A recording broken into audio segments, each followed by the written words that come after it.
Our existence does not commence with the birth of the body, is not modified by any of the changes of the body, and does not cease with the demise of the body. Bodiless, existence is qualityless. Bodiless, existence is locationless and timeless. This infinite, eternal existence, unformed, undifferentiated, is Brahman. And one should know oneself as that.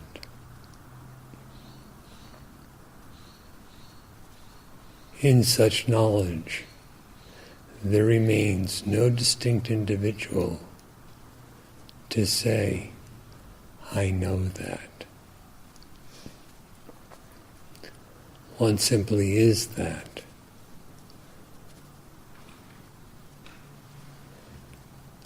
That is the self.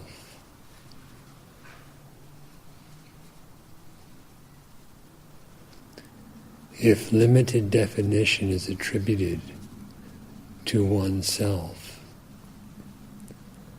then that, Brahman, the Absolute Self, seems as if different from one's own self.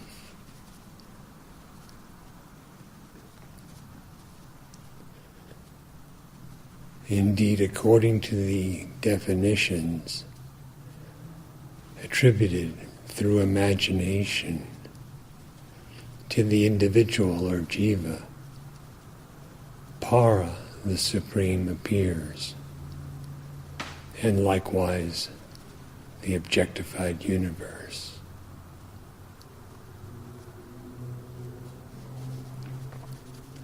The distinctions of Jagat Jiva Para, the universe, the individual, and the Supreme, are only so long as one's own self is not known.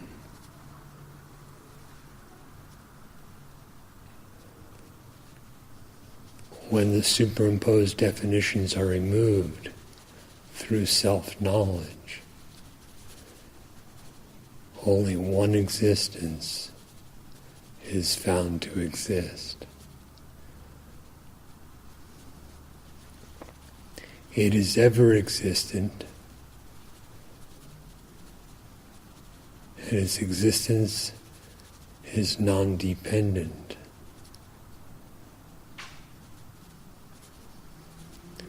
If we assume that our existence depends on the false forms that are superimposed upon it in ignorance, such is delusion.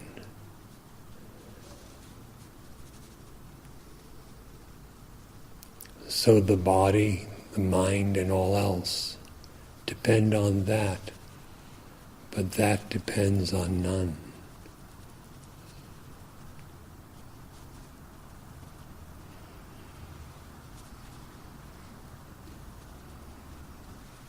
As you view yourself, so will you view what is real.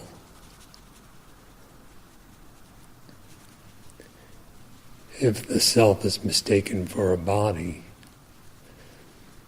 the world of sense perceptions is erroneously considered real.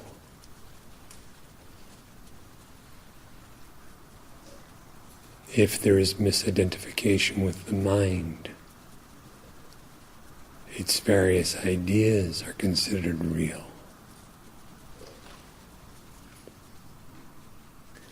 But the existence that you are, is this a body?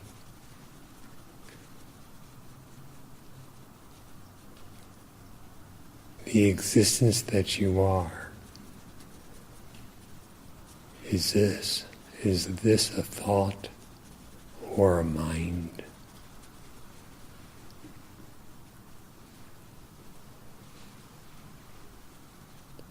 Similarly, the realization of the self is not a condition of the body and is not a mode of the mind.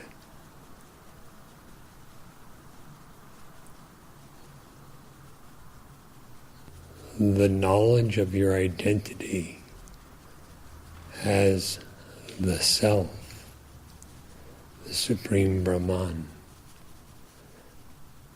and the realization that that alone exists eternally is revealed by a profound inquiry to know who you are.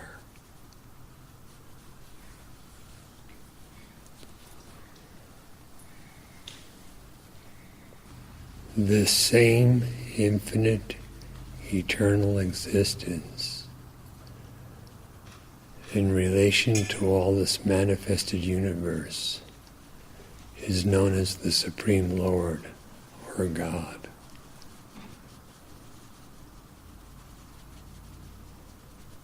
And this very same existence in relation to the minds of all is the silent witness.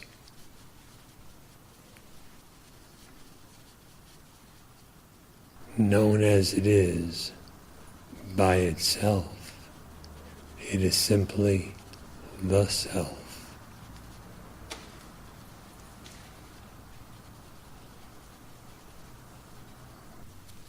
If through delusion you imagine yourself to be the supposed individual, then that, the Supreme Self, seems at a distance, the nature of the distance being determined by the qualities falsely superimposed upon oneself, the qualities or attributes that actually pertain only to the mind of the body and not oneself.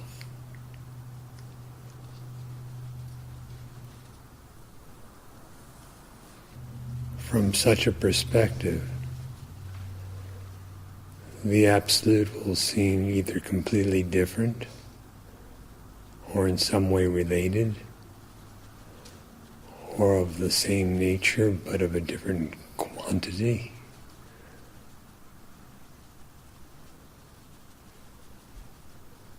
But if the Self is known as it is, entirely free of the assumed ego or individuality, there remains no distinction whatsoever. That in which there is no distinction, no difference at any time, which is invariable, for which there is nothing other at all, is Advaita, non-duality. Non-duality, therefore, is not a viewpoint,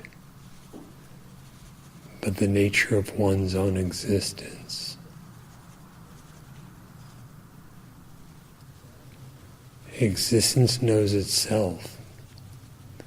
Brahman knows Brahman with finality, with absolute certainty that does not depend on a mode of the mind or a condition of the body.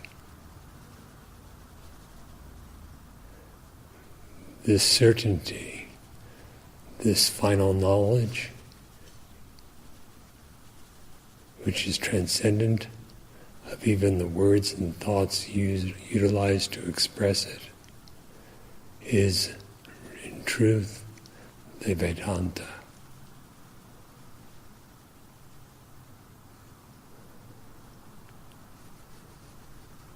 For the knowledge of reality for the realization of Brahman. Know yourself.